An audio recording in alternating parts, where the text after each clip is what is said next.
Imagine opening your mailbox expecting junk ads, bills, maybe a coupon or two, and instead finding a $325 parking ticket issued to a car that hasn't been in your possession for days, because it was stolen. That was the exact nightmare Daniel Ruiz found himself living. And what happened after he walked into Judge Judy's courtroom would expose a truth so bizarre, so unbelievable, that millions of viewers would replay the episode just to confirm they heard her correctly.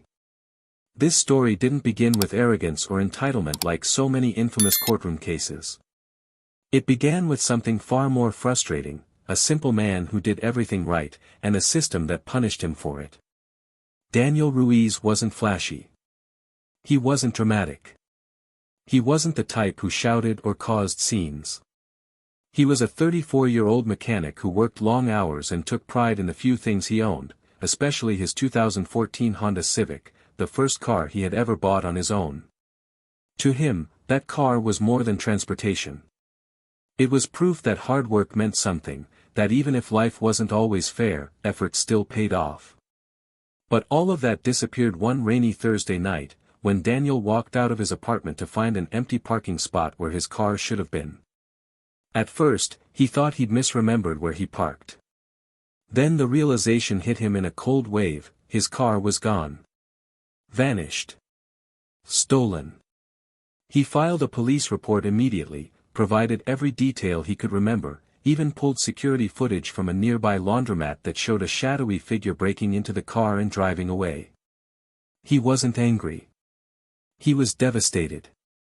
But he handled it the way responsible, honest people do, calmly, respectfully, and by the book. He never imagined that filing that report would be the beginning, not the end, of his problems. 2 days later, Daniel opened his mailbox and felt his heart skip. There it was, a crisp white envelope from the city's Traffic Enforcement Division. The words, "penalty notice," glared at him like an insult. He tore it open and stared in disbelief. A $325 parking violation. Issued to his license plate. Time-stamped 10:42 a.m. The day after his car was reported stolen. Daniel felt something snap inside him. How could they ticket a car that wasn't even in his possession? How could the city punish him for being a victim? He called the traffic office, waited on hold for 40 minutes, tried to explain. The clerk brushed him off. "If you want to contest it, you can take it to court." He contacted the towing company listed in the letter. They told him the car had been legally towed from a restricted area and that he owed storage fees. Storage fees, for a car he hadn't even touched in days. Every door he knocked on closed in his face. Every attempt to explain was met with robotic responses and bureaucratic walls. It wasn't just disrespect. It was dismissal. A system treating him like a liar instead of a victim. After 3 weeks of back-and-forth battles with the city, Daniel finally did something he never thought he'd have to do: he filed his case with Judge Judy. And when he walked into that courtroom, he wasn't looking for revenge. He wasn't hoping for viral fame. He simply wanted someone in authority to listen for once, to look at the facts and acknowledge the insanity of the situation. But what Daniel didn't know was that Judge Judy had already noticed something about his case before he said a single word. The defendant was the tow company's operations manager, a stiff-jawed man named Colin Barrett, dressed in a crisp shirt and tie like he was attending a job interview instead of defending a questionable tow. Colin walked in with the swagger of someone who'd bullied countless car owners into paying questionable fees. In his mind, Daniel was just another irresponsible driver, trying to dodge responsibility. He sat down with a smug expression that instantly annoyed the courtroom audience, though he had no idea the trap he was already stepping into. Judge Judy scanned the paperwork in silence, flipping each page with that surgical precision she was famous for. Her expression didn't change, but the sharpness in her eyes did. She spotted the first inconsistency within seconds: the timestamp didn't align with the reported theft. She spotted the second within minutes: the signature on the tow documentation was different from the issuing officer's name. And she spotted the third just before she addressed the courtroom, something Colin clearly hoped nobody would notice. When she finally looked up, the air seemed to tighten. "Mr. Ruiz," she said, her voice calm but carrying an unmistakable edge of purpose, "your car was stolen on the 14th, correct?" "Yes, Your Honor," Daniel replied, his voice steady but exhausted. "And this ticket was issued on the 15th?" Judy continued, holding up the citation. "Yes, Your Honor." She turned her gaze to Colin, who stiffened under the sudden pressure. "Mr. Barrett," Judy said with that cold, surgical tone that always signaled danger, "explain to me how a stolen vehicle received a parking ticket while it was supposedly in the custody of your towing company." A long pause filled the courtroom. Colin swallowed hard. And Judge Judy leaned forward slightly, her expression turning lethal. "Because something here," she said, tapping the papers, "is very, very wrong." That moment, those words, became the spark that ignited a case America would never forget. The moment Judge Judy shifted her attention to Colin Barrett, the temperature in the courtroom seemed to drop 10 degrees. Daniel sat quietly, hands folded, his nerves visible but his truth unshakable. Colin, however, adjusted his tie with the kind of forced confidence that only guilty people wear. He came prepared with rehearsed lines, clipped explanations, and a folder full of documents he thought would overwhelm a regular judge. But Judge Judy wasn't just any judge, and within minutes, he realized it. "Mr. Barrett," Judy began, her voice razor-sharp yet deceptively calm, "how exactly did your company discover this vehicle in a tow-away zone if the police report shows the car was stolen and unaccounted for at that time?" Colin cleared his throat. "Your Honor, our patrol crews identified Mr. Ruiz's car illegally parked. We followed procedure and issued a ticket before towing it." Judy tilted her head. "Procedure?" "Yes," Colin continued quickly, "our officer followed every step. Ticket issued at 10:42 a.m., tow initiated at 10:50 a.m., vehicle stored at our lot by 11:35 a.m. All standard practice."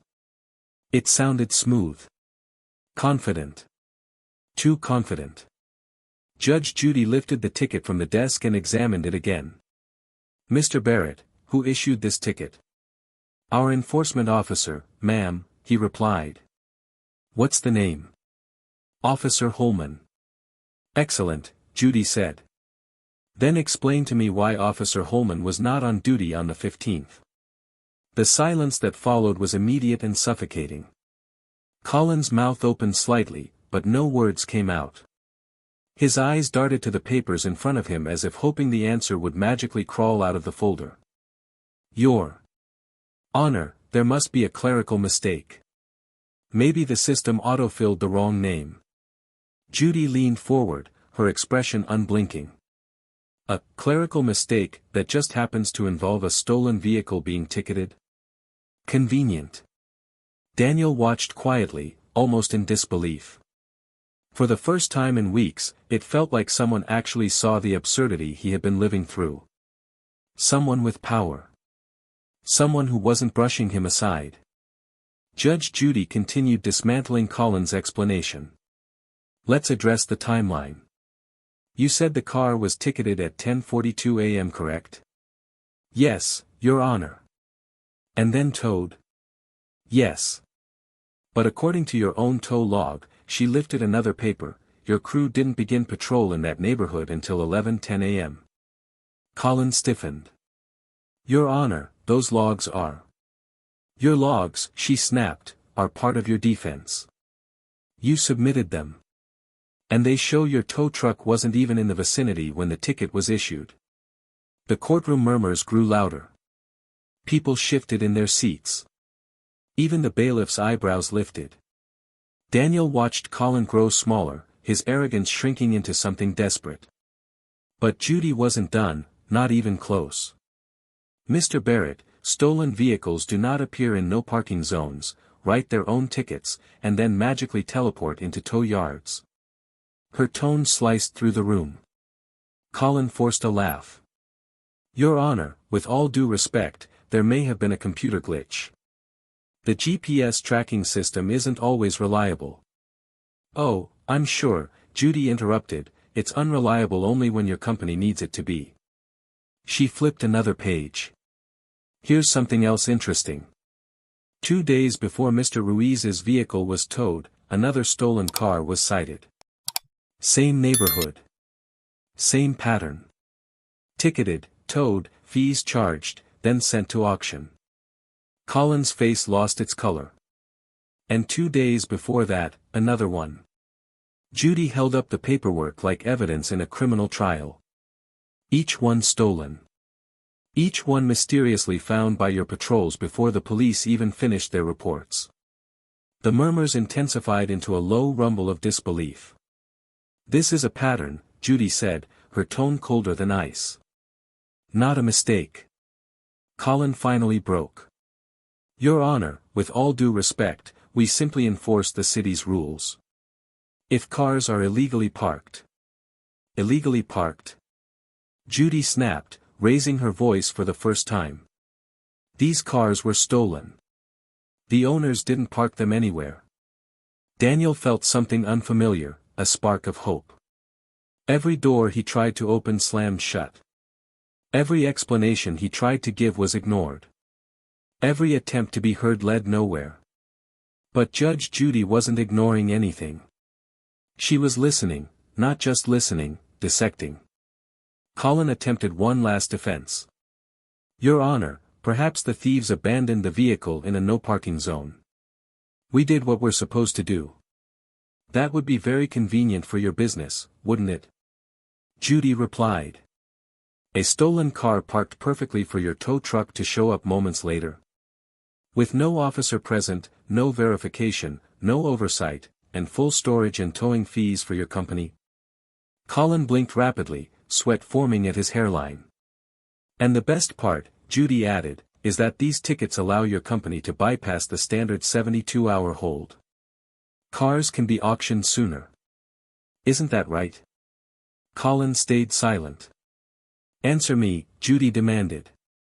Yes, Your Honor, he whispered. The entire puzzle began to click together. Daniel wasn't just dealing with a mistaken ticket. He had stumbled into something bigger, darker, and far more corrupt than he ever imagined. Judge Judy set her papers down and delivered the line that sucked the oxygen out of the room. Mr. Barrett, this doesn't look like stolen cars being recovered. It looks like stolen cars being harvested. Colin's jaw trembled. Daniel felt his pulse in his ears. The audience sat frozen. And Judge Judy's eyes sharpened with a fire Daniel had only seen during her most legendary moments. What happened next felt less like a courtroom dispute and more like a criminal investigation unfolding in real time. Up until this moment, Daniel thought he was just fighting a ridiculous ticket issued to a car he no longer even owned. But Judge Judy had seen enough scams, cheats, and liars in her career to recognize when something much bigger was hiding under the surface. And the deeper she dug, the more the truth began to rot. Mr. Barrett, she said, lifting yet another document, I want you to walk me through the GPS logs for your tow truck on the morning of the 15th. Colin's eyes flicked to the papers in front of him. His fingers trembled. Your Honor. I don't have a detailed recollection of that morning. Judy raised an eyebrow. Good. That's why GPS exists. She turned the page toward Daniel first, then toward the cameras. According to the tow company's own logs, the truck assigned to the alleged ticket was located on the opposite side of the city at the exact time the citation was issued. A wave of whispers slithered through the audience. Daniel leaned forward, his brow furrowed in disbelief. He had no idea there were GPS logs. He had no idea the tow company even tracked their movements that accurately. But Judge Judy knew. And she was putting the pieces together faster than anyone expected. Judy continued. Not only was the tow truck nowhere near Mr. Ruiz's neighborhood, it wasn't even on duty until 11:10 a.m. The ticket was issued at 10:42 a.m. Her voice lowered to a dangerous whisper, the kind that made guilty defendants barely breathe. So tell me, Mr. Barrett, who issued this ticket? Because it certainly wasn't your officer. And it certainly wasn't your tow truck. Colin opened his mouth, but nothing came out. He looked like a man watching his final lifeboat sink. Judge Judy didn't stop. She flipped to a second stack of papers, police records, city reports, and logs her producers pulled before the hearing. "Do you know what concerns me most?" she asked softly. "This is not an isolated case." Daniel's head snapped up. "What do you mean, Your Honor?" Judy held his gaze for a moment. Then she read aloud from the documents. 5 other cars. All stolen. All from the same general area. All ticketed within 24 to 48 hours of being reported missing. All towed by Mr. Barrett's company. All sent to auction within days. The courtroom collectively inhaled. The air felt electric. Heavy. Inevitable. Daniel felt his stomach twist. "My car was going to be sold." Judy nodded. "Yes. And not weeks from now. In 2 days." Colin shook his head wildly. "Your Honor, you're making assumptions." "Assumptions?" Judy barked, slamming the papers onto her desk. "Mr. Barrett, I've handled over 20,000 cases in my lifetime. And let me assure you, I know a pattern when I see one." Daniel felt coldness crawl through him. He thought he had bad luck. He thought he was being ignored by a lazy system. He thought the towing company was just incompetent. But this was intentional. Calculated. Predatory. Judge Judy pressed on. "Here is what I believe. Your company monitors active police reports. When you learn a car has been stolen, and the owner is unlikely to locate it quickly, you find it first. Not to return it. To profit from it." Colin's voice cracked. That's not true." Judy ignored him. "You place a fraudulent ticket on the windshield. That ticket allows you to claim the car was illegally parked. And once you issue that ticket, you can legally tow it." She picked up the citation Daniel received and held it high in her hand. "This," she said, shaking it lightly, "is the key to your entire operation. One fake ticket transforms a stolen car into a towable, billable, sellable asset." Colin swallowed hard, his Adam's apple bobbing like a buoy in a storm. "And the cherry on top," Judy continued, "is that you file the paperwork in such a way that the police believe the car has already been recovered and processed. So they close the case. The owner can't track it. And your company gets paid, whether through fees or through auctioning the vehicle." The audience was frozen, staring at Colin like he'd just confessed to a felony on live television. Judy turned back to Daniel. Her tone softened but remained serious. "Mr. Ruiz, I'm going to tell you something you deserve to hear. This wasn't your fault. You were never supposed to find your car. You weren't supposed to fight this far. You were supposed to get buried under paperwork like the others." Daniel felt tears sting the edges of his eyes. He blinked them back. Colin tried again, weaker now. "Your Honor, with all due respect, you can't prove intent." Judy's voice dropped to a deadly whisper. "Intent? Mr. Barrett, you forged a ticket to a stolen car. You altered timestamps. You falsified tow logs. You sent stolen vehicles to auction before owners even finished filing their reports. This isn't negligence. This is a business model." The entire courtroom seemed to hold its breath. Then Judy delivered the line that would go viral, quoted by millions. "Mr. Barrett, this isn't towing stolen vehicles. This is harvesting them." Daniel felt the entire weight of the truth hit him. Colin looked like he wanted to melt into the floor. And Judge Judy prepared herself for the most explosive confrontation yet, one that would tear apart the last lies Colin had left. The room felt like it was holding its breath. Even the air seemed heavier, as if the courtroom itself understood the gravity of what Judge Judy was about to unravel. Colin Barrett sat rigidly in the defendant's chair, shoulders hunched, fingers gripping the edge of the table as though bracing for an impact he already knew was coming. Judge Judy wasn't finished, not even close. "Mr. Barrett," she began, her voice dangerously calm, what concerns me is not just this fraudulent ticket. It's the timeline. She turned another page. According to the city impound records your company submitted, Daniel's car was processed as abandoned in just 1 hour and 17 minutes after the ticket was issued. The audience murmured. Daniel's jaw dropped. He stared at Judge Judy, stunned. 1 hour? How is that even possible? Judy nodded, eyes still locked on Colin. Exactly. According to municipal law, a vehicle can only be processed as abandoned after a minimum of 72 hours. Yet somehow, Mr. Barrett's company bypassed that requirement with lightning speed. She paused, letting the tension simmer. Explain to me how that happened, Mr. Barrett. Colin opened his mouth, but no sound came out. His lips parted, quivered, then closed. It was like watching a man realize that every excuse he had rehearsed was now dead on arrival. Judge Judy wasn't waiting. She continued reading, her voice slicing the silence. Additionally, you filed the car into the auction queue before the official tow documentation was logged. Before the police even marked the vehicle as recovered. Before Mr. Ruiz had a chance to receive a single update. Her gaze sharpened into a glare that could strip paint off a wall. That is not a coincidence. That is orchestration. Daniel couldn't hold back.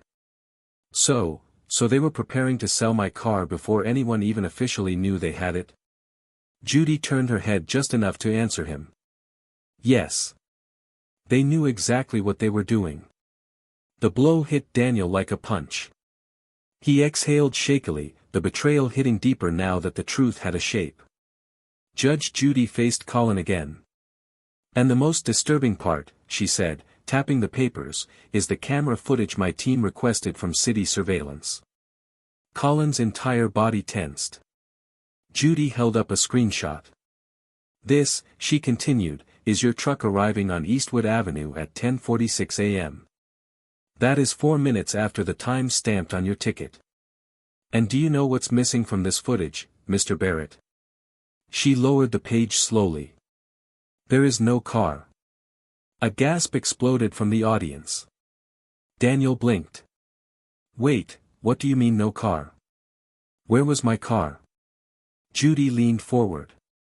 That's exactly the question we asked the city. And here is the answer. Another document lifted. The car was already in your company's possession before the ticket was placed on it. The courtroom erupted in stunned whispers. Daniel felt his heart plummet. So they placed a fake ticket on my car after it was already stolen? After they had already taken it? Judy nodded. Yes. They placed the ticket in a separate location, photographed it for documentation, then filed it as if it were legitimate. Colin clamped his eyes shut for a split second, a subtle admission of guilt that didn't escape anyone, including Judge Judy. Her voice hardened. In my courtroom, lies don't just fall apart. They disintegrate. She flipped to the final piece of evidence. This, she said, is an internal email from your dispatcher. We received it through a subpoena after your company refused to supply complete logs. Colin's head shot up, panic flashing in his eyes. Judge Judy read the email aloud. Vehicle recovered. Ticket it and file for expedited auction. Owner unlikely to contest. Timestamp, 10:31 a.m. Daniel felt a chill rush through him. That's almost 10 minutes before the ticket was even created. Judy set the papers down with finality. Exactly. Your company decided to tow and auction Mr. Ruiz's car before you ever laid eyes on it. Before you even pretended to issue a citation. Before anyone confirmed whether it was actually abandoned, stolen, or simply misplaced. Her voice cut deeper with every word. This isn't negligence. This is deliberate fraud. Colin's face was losing color. Sweat glistened at his temples. His breathing grew shallow. Your Honor, he stammered. I wasn't aware of that email. Judy's response was brutal. Oh, you were aware. You just weren't aware that I would have the entire chain of communication. You and your company prey on people like Mr. Ruiz because you assume they'll never fight back. You assume they don't have the time, the resources, or the courage to challenge you. She leaned in, voice low and razor sharp. You assume nobody is watching. The audience didn't move. Not a cough. Not a breath. Judge Judy pointed directly at Daniel. And without this man bringing this case here, your operation would have continued. More stolen cars. More fabricated tickets. More innocent people losing property you had no right to touch. Daniel felt the first flicker of pride through the fear and frustration that had been tormenting him for 2 weeks. He didn't feel victorious, not yet, but he felt seen. Judge Judy faced Colin one last time. Mr. Barrett. I suggest you prepare yourself. Because this is no longer a parking ticket. This is a conspiracy. And with that, she ordered the bailiff to bring forward her final notes, notes that would set off the most explosive ruling Daniel, Colin, and the entire courtroom were about to witness. The courtroom felt eerily still, like the silent breath right before thunder strikes. Colin Barrett sat frozen, his shoulders slumped, his face drained of color, his entire world collapsing under the weight of every lie Judge Judy had dragged into the light. But Judge Judy wasn't done. Not even close.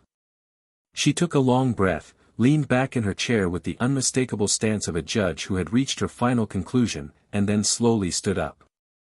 When Judge Judy rises, the world pays attention. Mr. Barrett, she began, voice low, steady, and more lethal than a shout, I want you to understand exactly what you and your company attempted to do here.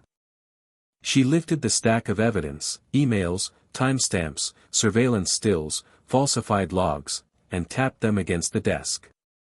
You didn't just steal a car. You didn't just fabricate a ticket. You orchestrated a full-scale fraud scheme designed to make innocent people pay for crimes committed by your own company. Colin swallowed hard, but his throat seemed unwilling to cooperate. Judy turned to Daniel, and her expression softened for the first time in the entire trial.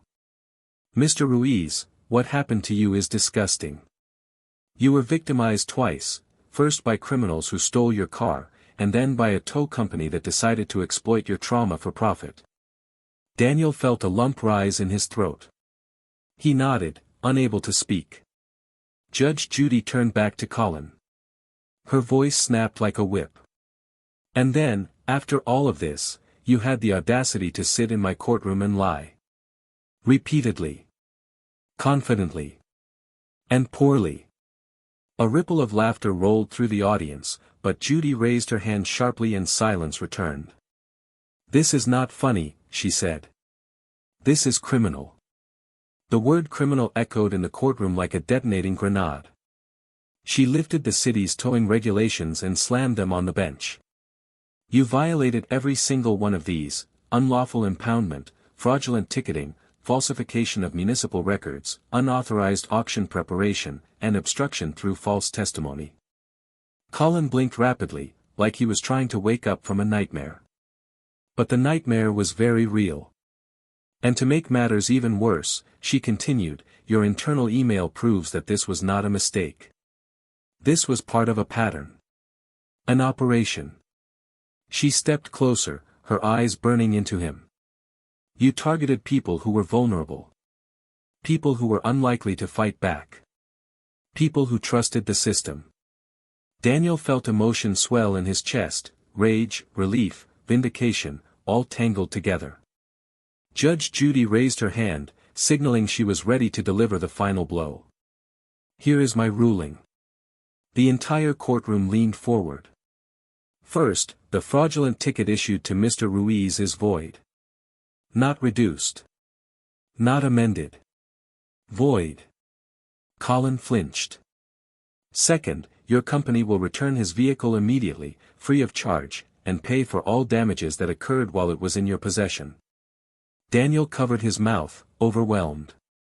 Third, Judy said, her voice rising, you will reimburse Mr. Ruiz for every expense he incurred because of your misconduct, car rental fees, transportation fees, lost work hours, towing charges, every single penny. Colin's eyes widened in panic.